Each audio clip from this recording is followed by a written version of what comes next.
Well, I wanted to give a state of the tobacco report for today, being October 26th. So you can see there are the little trimmings. These are the little trimmings from the veins that I had sliced off the bottoms of those leaves, and they just dry out. And there's a girl that she likes to pick those up and make a tincture out of it. I guess nicotine tinctures are good for you nowadays. So then next, I guess actually first in line, the leaves that I pulled yesterday, and I had shaved that back vein off of each one, which is in that other thing. But then what I did, I was smashing those veins. After I sliced them, I would like smash it with my knife handle.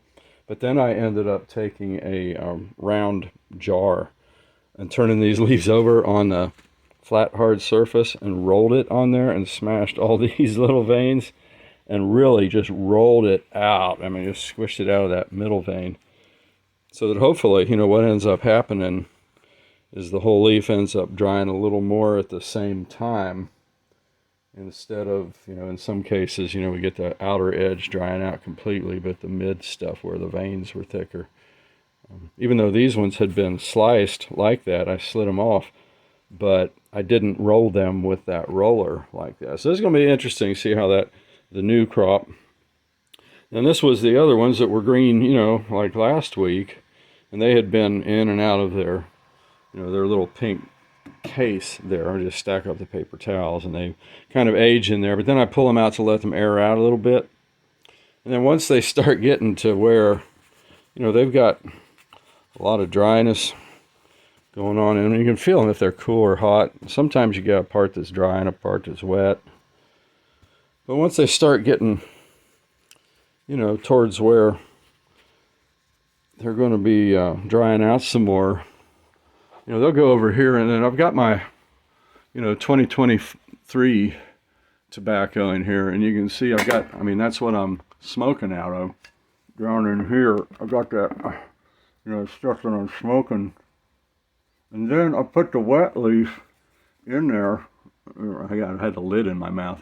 So, I've got if that last year's tobacco in there that's all ground up ready to smoke, if it starts drying out, I throw a few of these kind of sort of moist leaves in there. They just have a little bit of moisture in them, but they might have a dry edge. What happens is the dry tobacco flakes that I've been smoking, the dry from them will suck the moisture out of the wet parts of these and create kind of a humid environment that helps keep the dry parts of these just slightly moist, that humid environment. So again, it's just like this paradox of dry it out, but don't dry it out, okay? And there's a whole other, I don't know, that would be like a pound and a half or something squished in there from 2023.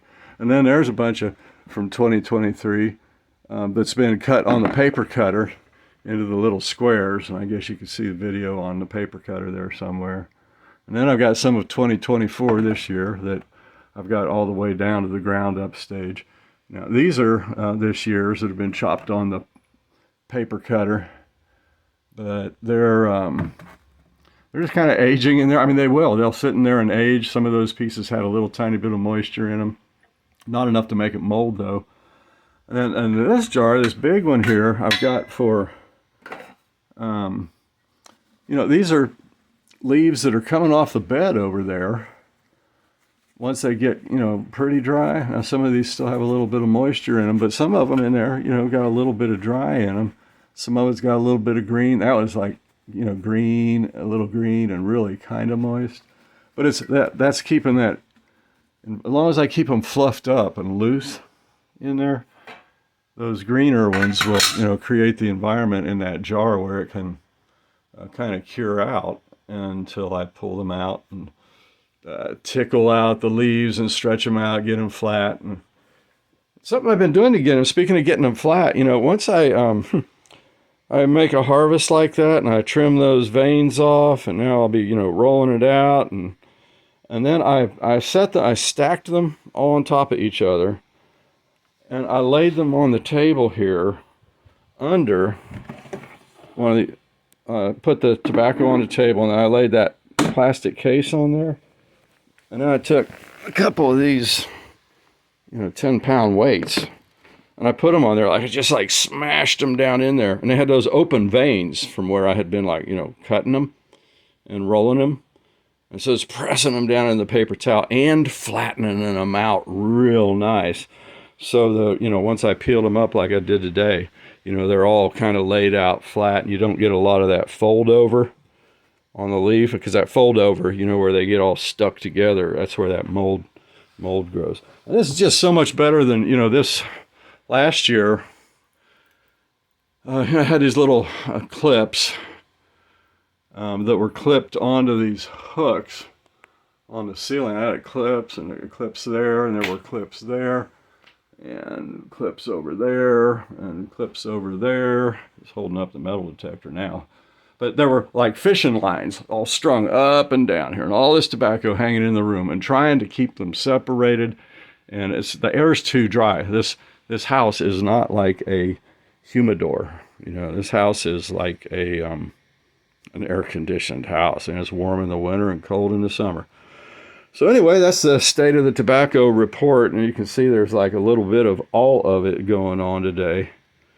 Including getting out into the garden and doing a little bit of watering. So we'll keep it short and sweet. Y'all have a great day, and thanks for hanging out, going through this little experiment with me.